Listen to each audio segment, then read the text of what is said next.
السلام عليكم ورحمة الله وبركاته.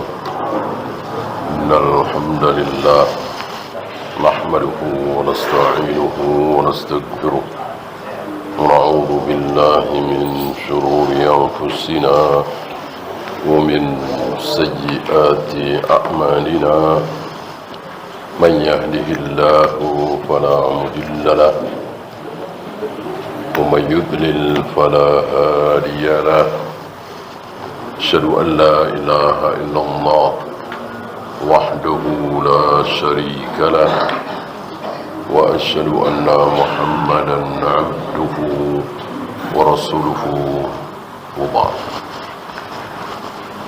Kita melanjutkan Tagut. Kullu ma'ubida min dunillah, yaitu segala sesuatu yang disembah selain Allah. Adakah orang yang menyembah Nabi Isa? Ada apa tidak? Ada nggak? Ada. Oh, berarti Nabi Isa tagut? Jawabnya tidak, karena beliau tidak mau disembah. Sama dengan Ali bin Abi Thalib. Adakah kaum muslimin yang menyembah Ali bin Abi Thalib? Ada, banyak. Syiah, Rafidah, bahkan Husain disembah oleh mereka. Apakah kemudian Ali bin Abi Thalib, Husain bin Ali menjadi tagut? Jawabnya tidak. Kenapa? Karena beliau tidak mau disembah. Beda dengan Fir'aun. Fir'aun jelas tagut karena Fir'aun disembah dan Fir'aun mau disembah. Bahkan mengatakan ana rabbukumul a'la, akulah Tuhan kalian yang maha tinggi. Jadi tagut adalah ma'ubida min dunillah biridohu. Apapun, siapapun yang disembah selain Allah dan dia suka disembah, dia ingin disembah. Dan bagaimana nasib mereka di akhirat? Dua-duanya akan dibakar di neraka. Yang menyembah dan yang disembah, yang dia mau disembah. Maka antum masih ingat waquduhan nasu wal hijarah, bahan bakar neraka itu apa? Manusia dan batu. Kenapa? Karena banyak sekali batu itu yang disembah. Patung-patung dari batu disembah. Begitu pula manusia. Maka dua-duanya menjadi bahan bakar neraka.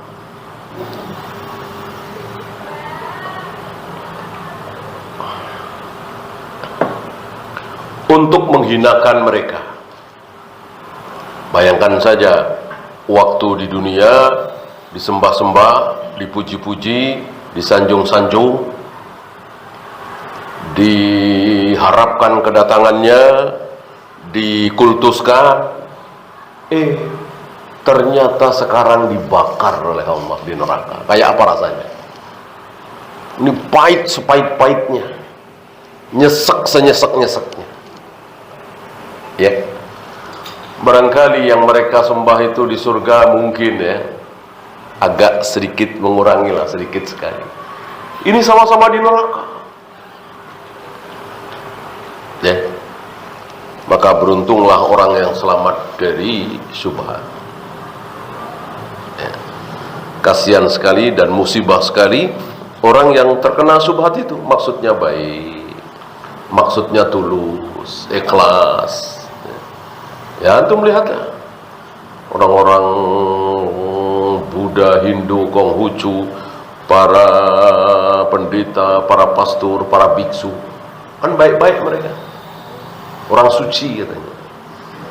Ya, dan mereka mau baik. Mereka bukan penjahat, mereka bukan pencoleng, mereka bukan pemabuk, mereka bukan perampok. Baik. Tapi kekal di neraka selama-lamanya. Kan kasihan. Kasihan. Ya, yang baru saja kita saksikan. Diulu-ulukan mereka kan ya secara pandangan mata manusia orang baik kan. Beliau bukan perampok, bukan penjahat, bukan pencoleng, bukan pemabuk, bukan pezina. Tapi sayang kekal di neraka selama-lamanya. Kenapa? Karena terkena syubhat. Meyakini Tuhan ada 3, Tuhan punya anak, kekal di neraka selama-lamanya. Kan kasihan. Sangat kasihan. Maka kita ulang-ulang di majelis ini bahwa dosa seperti ini, kesalahan seperti ini jauh lebih disukai oleh iblis daripada berzina, minum khamr, berjudi, membunuh, korupsi. Itu semua iblis suka. Tapi lebih suka lagi ini nih. Jujur, amanah, baik hati, tanggung jawab, pemaaf, dermawan.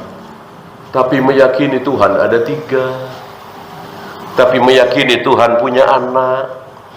Meyakini bahwa orang yang sudah mati bisa menolong kita yang masih hidup. Meyakini bahwa Allah bisa menurunkan hujan. Jibril juga bisa, Rasulullah juga bisa, Syekh Abdul Qadir Jailani juga bisa. Ini lebih dahsyat. Karena yang satu syahwat, yang satu syubhat. Mana yang lebih disukai oleh iblis? Syahwat apa syubhat? Syubhat. Karena syahwat disadari oleh pelakunya, adapun syubhat tidak disadari oleh pelakunya. Dikira benar, dikira baik, dikira mulia. Seperti yang kita saksikan beberapa hari ini. Ya. Kasihan, sangat kasihan sekali.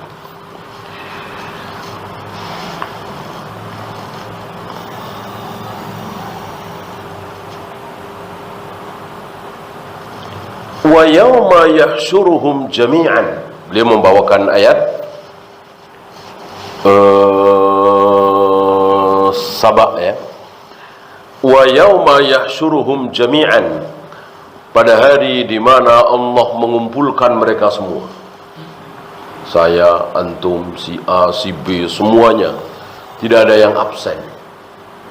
Entah berapa triliun manusia kumpul jadi satu. Di satu tempat. Tanpa makanan. Tanpa minuman. Tanpa pakaian. Tanpa alas kaki bahkan dalam keadaan belum dikitan. Semuanya dikumpulkan semua. Nggak ada yang absen satupun. Summa yaqulu lil malaikati. Kemudian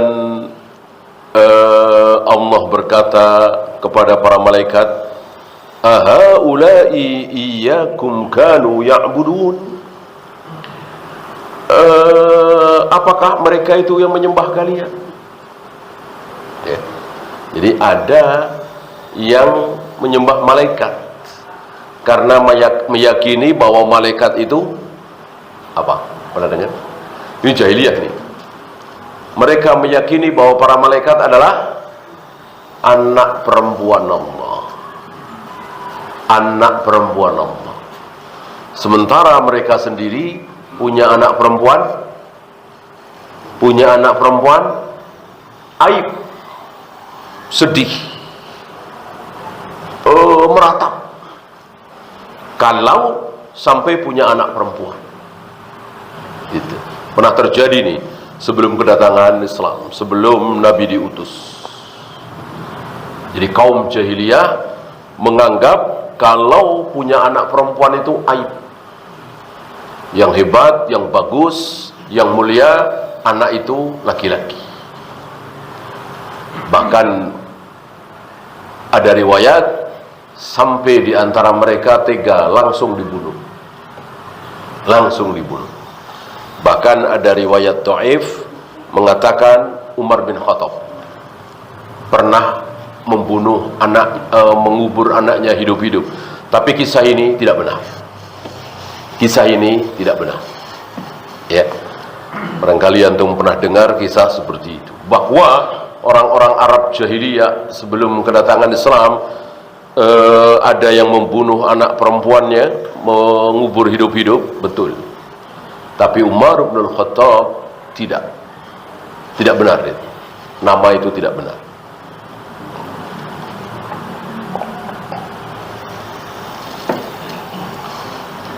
Sementara di daerah kita kebalikan.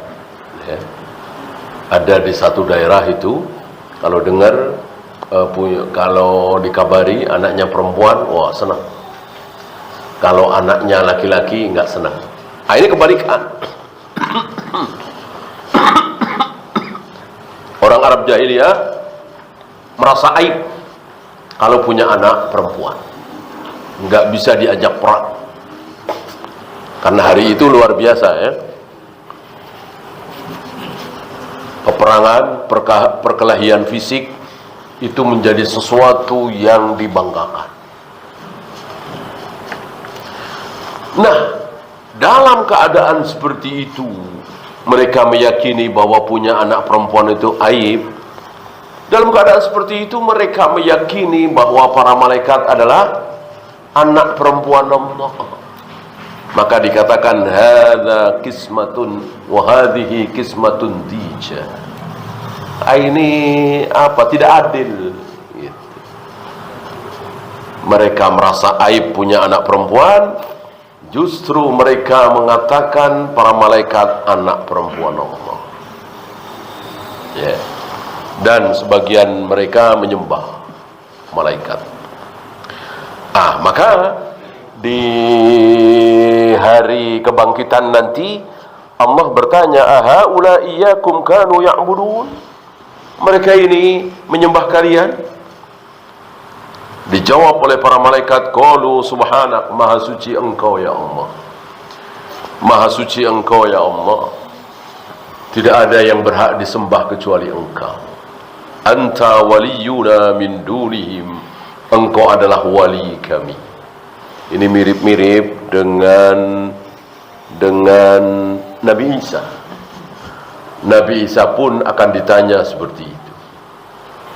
Betulkah engkau memerintahkan manusia menyembah engkau? Ini menjadi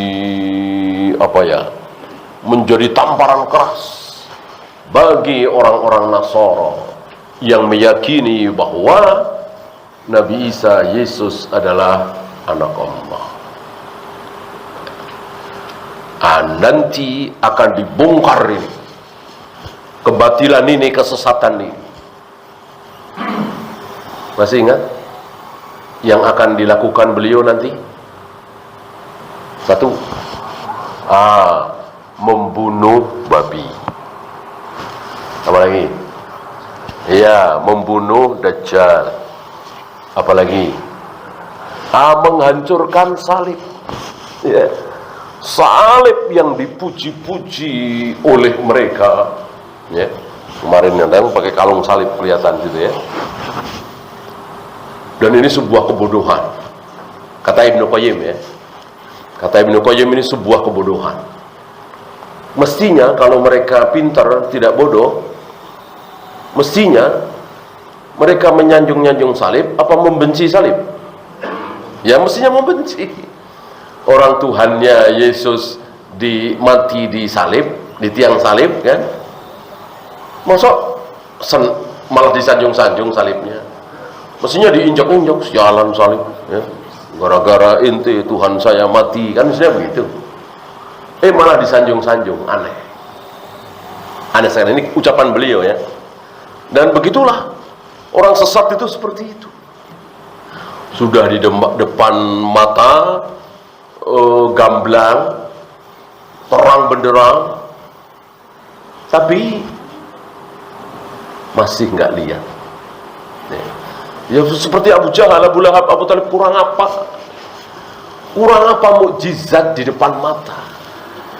Hampir tiap hari melihat Nabi penuh dengan mukjizat. Apa iya pernah mereka dengar Rasulullah berbohong sekali saja? Enggak. Ada akhlak Rasulullah yang tercela satu saja sebut? Enggak ada. Jujur, amanah, pemberani, penyabar, tanggung jawab, seluruh sifat-sifat mulia terkumpul pada diri beliau. Kenapa nggak mau percaya? Kenapa nggak mau percaya di depan mata? Dan berapa kali melihat mukjizat beliau? Ah, itulah orang kafir. Sudah dikunci mati hatinya oleh Allah. Maka walaupun gunung-gunung di sekitar Mekah menjadi emas, yang kafir tetap saja kafir. Bahkan masih ingat kata Al-Quran apa? Ketika mereka disiksa di neraka, maka kafir ini kelak ketika mereka disiksa di neraka, mereka bilang apa? Laulana karratan, ya Allah, seandainya engkau berikan kesempatan sekali lagi kami hidup di dunia, kembalikan, kasih kesempatan sekali lagi, kami akan menyembah engkau, beribadah kepada engkau, tidak akan berbuat maksiat, akan selalu taat kepada engkau. Apa kata Allah? Lau ruddu la'adu limanuhu anhu. Seandainya aku kembalikan kalian ke muka bumi lagi, niscaya akan kembali kafir lagi, kembali maksiat lagi, kembali berbuat dosa lagi. Allah Maha tahu. Kalau kita mungkin, masa iya, kan udah ngalamin sendiri neraka, apa iya kafir lagi? Kafir lagi, Allah Maha tahu. Sebaliknya, kalau memang orang dikasih hidayah oleh Allah, cuman dengar azan doang, cuman dengar, gara-gara dengar azan doang, tertarik, akhirnya masuk Islam. Ya, Abdullah bin Salam, cuman gara-gara melihat wajah Nabi. Ya kalau dengar namanya udah lama ya. Hari pertama Nabi hijrah ke Madinah, Abdullah bin Salam melihat wajah Nabi, langsung, apa istilah kita, langsung jatuh cinta, langsung tertarik, langsung baca syahadat, meyakini ini wajah manusia yang tidak berdusta. Langsung hari itu juga masuk Islam. Padahal tokoh Yahudi. Hanya sayang cuma dikit. Cuman Abdullah bin Salam, mungkin satu lagi apa dua lagi, ya, tokoh Yahudi yang masuk Islam. Kata Nabi, seandainya ada 10 saja, seandainya ada 10 saja pendeta Yahudi masuk Islam, maka di muka bumi udah nggak ada Yahudi lagi. Pasti semuanya masuk Islam. Kalau masuk Islam nggak ada Yahudi lagi. Bani Israel ada, ya. Bani Israel itu kan nasab. Kalau Yahudi ya sebuah keyakinan batil, ya. Agama yang batil. Itu. Maka sebetulnya dakwah itu, ya, nggak usah lah. Apa takalluf? Ya. Kalau kita nggak pelan-pelan, mereka menolak. Kalau kita langsung bilang ini syirik, ini bid'ah, mereka lari. Kalau nggak pakai hiburan, nggak pakai musik, nggak mau ada yang datang. Kalau nggak ini, nggak perlu. Mau pakai musik, mau pakai apapun, kalau nggak dapat hidayah, enggak. Maka udah tidak perlu. Bumbu dakwah itu nggak perlu. Kalau dakwah dengan sopan, dengan santun, baik, perlu, harus, ya. Tapi dengan dibumbu-bumbui hal yang haram, hiburan lah, inilah, itulah, sangat-sangat tidak perlu. Kenapa? Karena itu tidak akan merubah orang yang sesat menjadi dapat hidayah, nggak akan merubah. Ya, sampaikan saja apa adanya. Qulil haqqa walau kana murran. Sampaikan yang hak itu sekalipun pahit. Walaupun sepahit-pahitnya, sampaikan. Ya. Bal kanu ya'budunal jin. Mereka menyembah jin. Jin yang dimaksud, jin sering disebut dengan Allah dan Rasulnya sering sekali menyebut jin dengan setan. Yang dimaksud oleh beliau jin. Tapi yang keluar dari mulut beliau setan.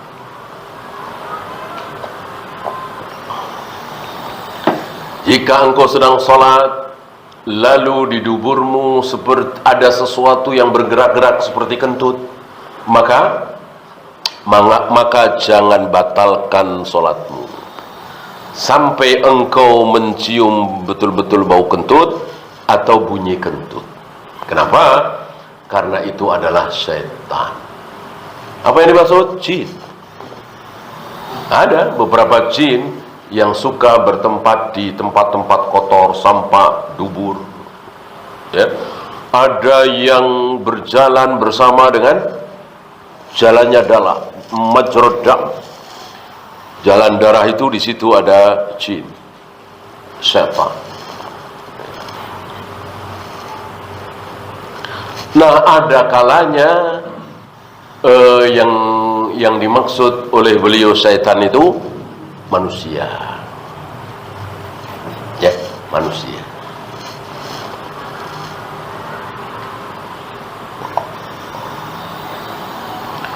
Wa idza khalau ila syayatinihim, ketika mereka kembali kepada setan-setan mereka, mereka mengatakan innama nahnu ma'akum, kami bersama kalian.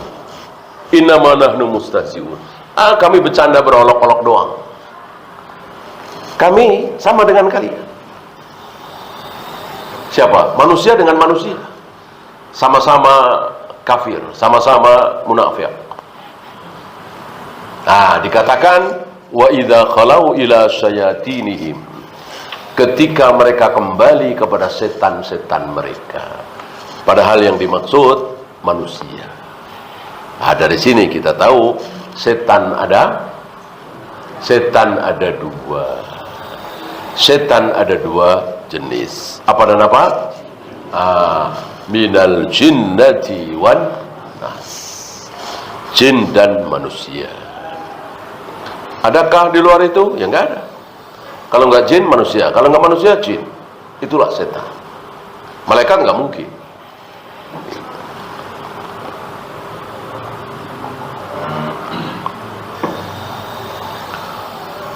Adapun hewan, dia memang jin, gitu. Bukan ular, bukan anjing, tapi memang jin, gitu. Jika engkau mendapati anjing hitam legam dan ada titik putih di atas kedua matanya, maka bunuhlah. Sesungguhnya dia adalah setan. Ya. Oh, berarti ada dong setan masuk ke hewan? Bukan. Dia bukan anjing, dia adalah jin. Karena jin bisa menampakkan dirinya di hadapan manusia dalam bentuk anjing, ular, kalajengking, dan seterusnya. Ya. Jadi bukan bukan menempel, ya, memang jin. Kalau manusia ya betul-betul manusia, tapi sifatnya setan. Kalau jin betul-betul jin, tapi sifatnya setan. Paham ya? Dengan demikian antum bisa menyimpulkan bahwa setan adalah sifat bukan zat. Gitu. Kalau zat itu masjid ini zat, karpet, tisu, gelas, buku, handphone, itu zat. Bumi, gunung, matahari, air, itu zat. Kalau sifat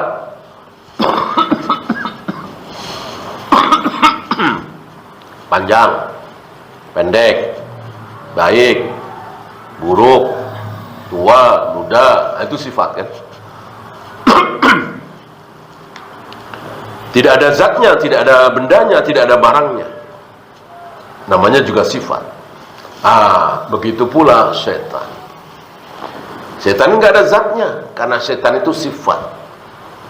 Nah, setan itu bisa menempel pada diri jin dan bisa menempel pada diri manusia.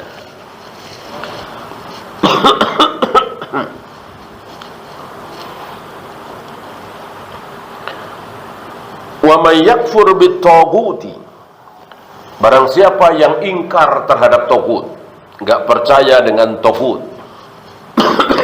Jadi harus diingkari, tidak boleh didiamkan.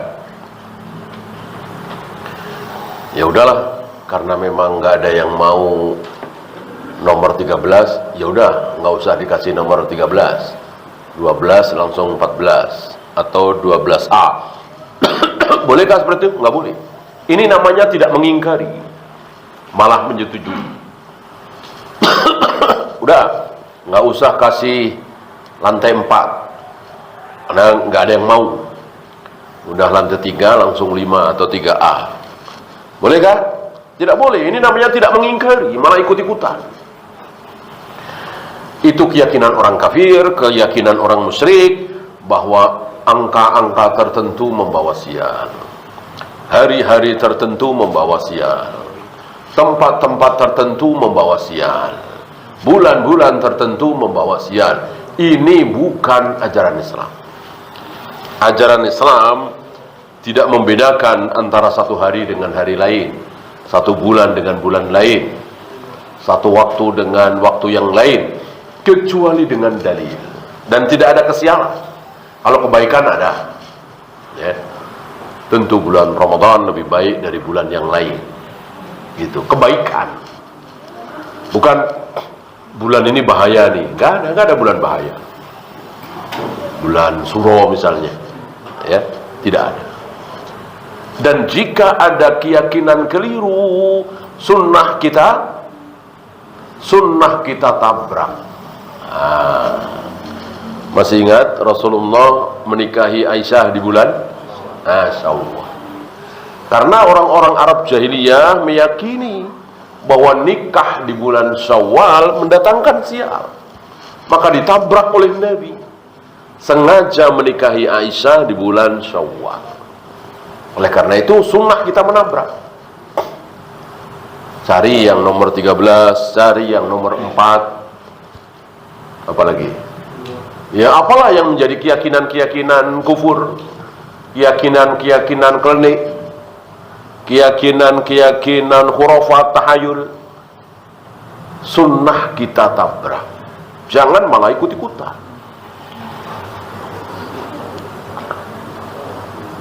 Dan kita yakin tidak akan terjadi apa-apa. Kalau toh terjadi apa-apa, itu pasti sudah takdir. Sudah ditakdirkan oleh Allah di Lauh Mahfuz, ditulis. Enggak ada kejadian yang kita alami yang di luar tulisan Allah di Lauh Mahfuz, enggak ada.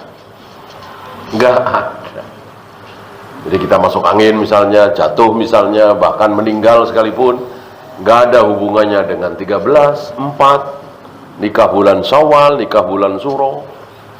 Tidak ada. Di kita Suro mungkin ya. Banyak saudara-saudara kita yang menghindari nikah di bulan Suro, Muharram. Berarti kita tabrak. Gitu ya. Ini namanya dakwah bilha. Dakwah tapi nggak pakai ngomong, diam, pakai perbuatan aja. dakwah bil hal. Kadang ini lebih efektif daripada sekedar ngomong. Ya. Antum motong kambing 1 atau 2 ekor ketika anak antum bayi umur 7 hari. Nah, dimasak di situ. Antum masak, antum undang tetangga, makan, betul-betul makan. Nggak ada Al-Fatihah, nggak ada Yasin, nggak ada sholawat, nggak ada ceramah. Nah, ini bagian dari dakwah bilhal. Artinya mencontohkan bahwa akikah yang sunnah ya makan. Nggak ada baca ini baca itu. Itu bid'ah. Gitu ya.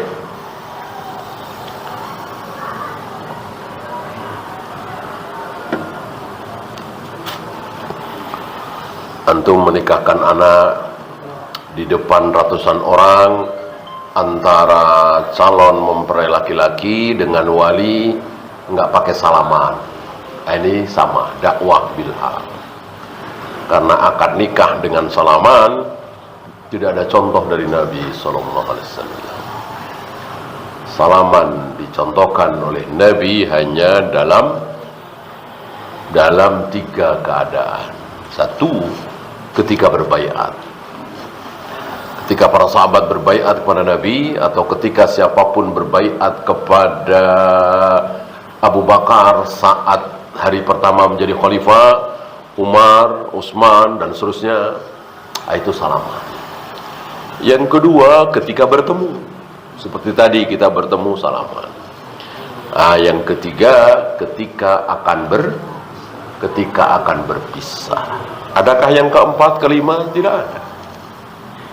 Di salat salaman, deal jual beli salaman, akad nikah, aku nikahkan engkau dengan fulana binti fulan dengan mahar sekian, dengan salaman. Ini bid'ah. Kullu bid'atin dhalalah wa kullu dhalalatin finnar.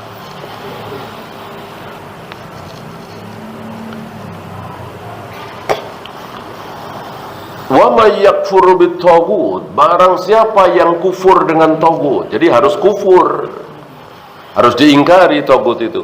Wa yu'min billah, dan dia beriman kepada Allah, faqad istamsaka bil urwatil wuthqa, berarti dia telah berpegang dengan tali yang sangat kuat. Jadi agama itu diibaratkan dengan tali. Tali yang sangat kuat.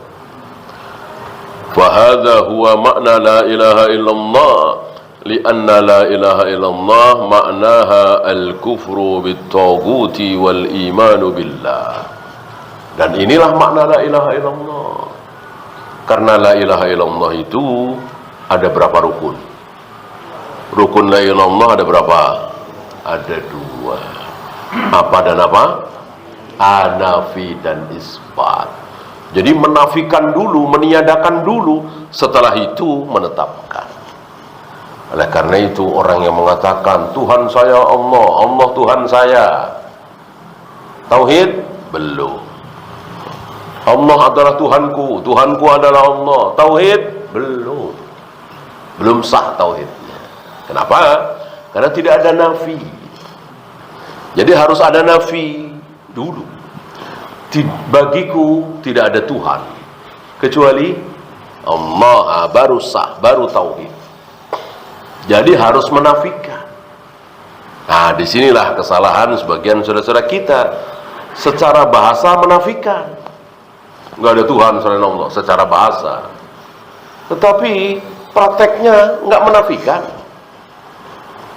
Ya, masih meyakini bahwa keris, jimat, kuburan keramat, tempat-tempat keramat itu mendatangkan sesuatu. Nah, berarti kan nggak menafikan. Harusnya dia menafikan, nggak ada itu. Keris, jimat, dukun, kuburan, nggak ada apa-apanya. Yang ada apa-apanya cuma satu, Allah. Nah, banyak saudara-saudara kita. Nggak menafikan Allah, enggak. Allah bisa menurunkan hujan, bisa. Tapi keris ini bisa juga. Dukun itu bisa juga. Nah, ini nggak menafikan. Maka tidak sah tauhidnya, karena hanya isbat. Allah Tuhan kami Allah, tanpa nafi. Maka wajib dengan nafi.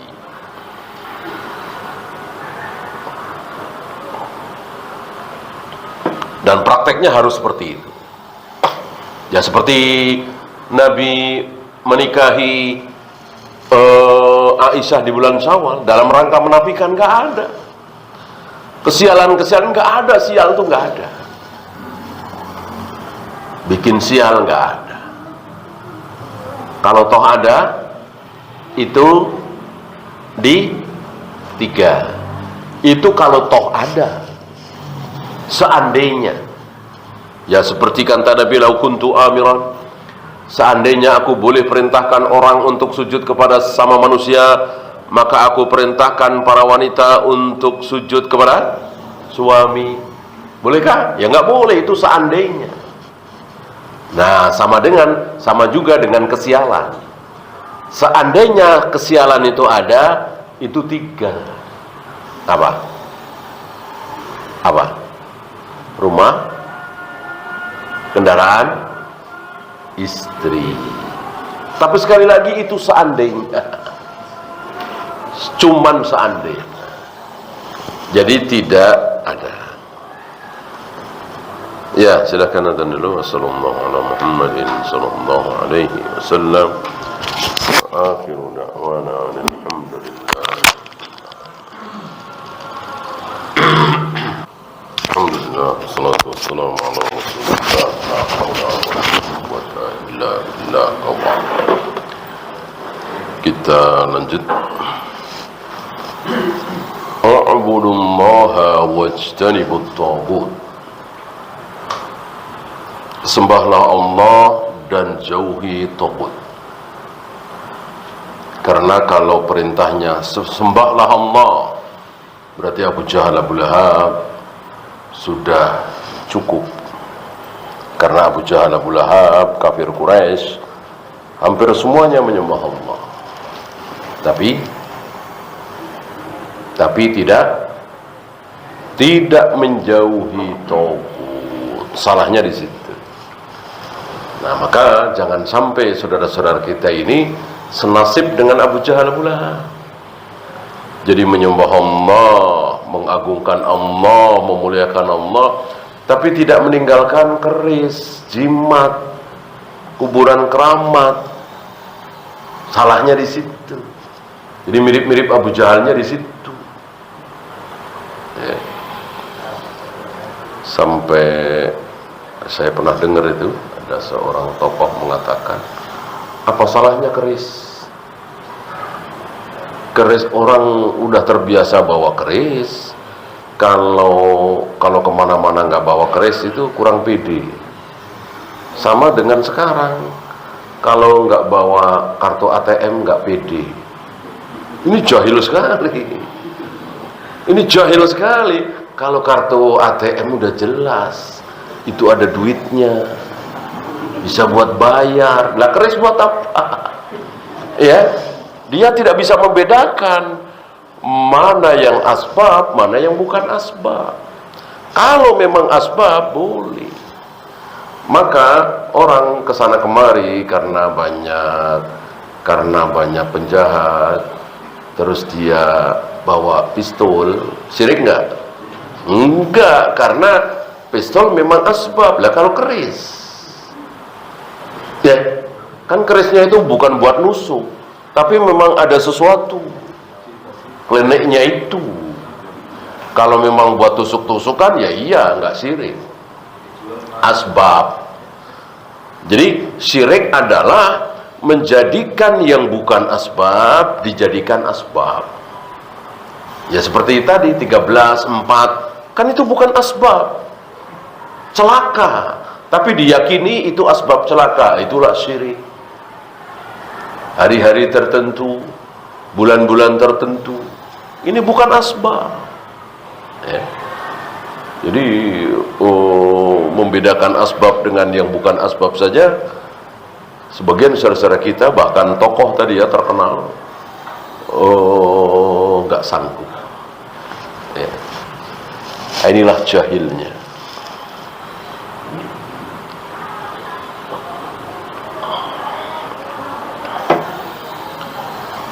Utruku ibadat at-taghut. Beliau membandingkan dengan ucapan manusia. Kalau manusia biasanya utruku ibadat at-taghut, tinggalkan penyembahan terhadap taghut. Gitu. Allah tidak memakai kalimat itu, tapi jauhi, ijtanibu. Ya, ini ablagh kata beliau. Karena orang yang menjauhi tidak mungkin tidak mungkin dia melakukan. Orang yang tidak melakukan belum tentu menjauhi, ya kan? Dan itu dosa. Tidak minum khamar tapi dekat dengan para peminum khamar. Tidak berjudi tapi dekat dengan orang-orang yang sedang berjudi. Tidak berzina tapi dekat dengan zina. Dosakah? Dosa. Karena hal-hal maksiat itu harus dijauhi. Bukan sekedar jangan dilakukan, tapi dekat saja tidak boleh. Nah, inilah dalam Islam hati-hati. Ya. Maka kita harus hati-hati. Apalagi kita ini siapa sih? Ya. Nabi bukan, Rasul bukan, sahabat bukan, wali bukan. Ya. Maka tentu keimanan kita itu tipis, ilmu kita cekak, ketakwaan kita minim. Ya. Maka sadar, jangan deket-deket. Ya.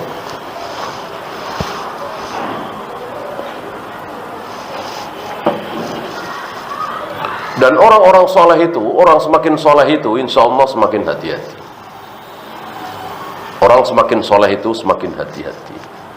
Ya. Maka manusia yang paling berhati-hati adalah Nabi SAW. Sangat berhati-hati. Jauh dari dosa.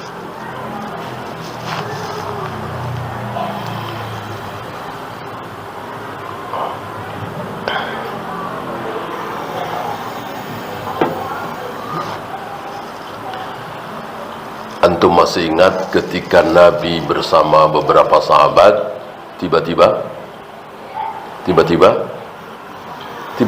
ada perempuan lewat. Ya. Saking hati-hatinya Nabi langsung pulang menemui istrinya Zainab waktu itu. Padahal Zainab sedang melakukan sesuatu di pelana kuda atau unta, ya. Dan Zainab diajak jima oleh Nabi SAW. Ini saking hati-hatinya.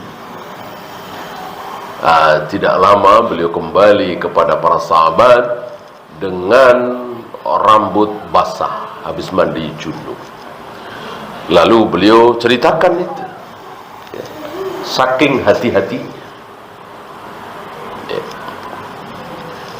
Maka Nabi bersabda, jika engkau tertarik oleh kecantikan seorang wanita, maka segeralah datangi istrimu. Ya. Ini saking hati-hatinya.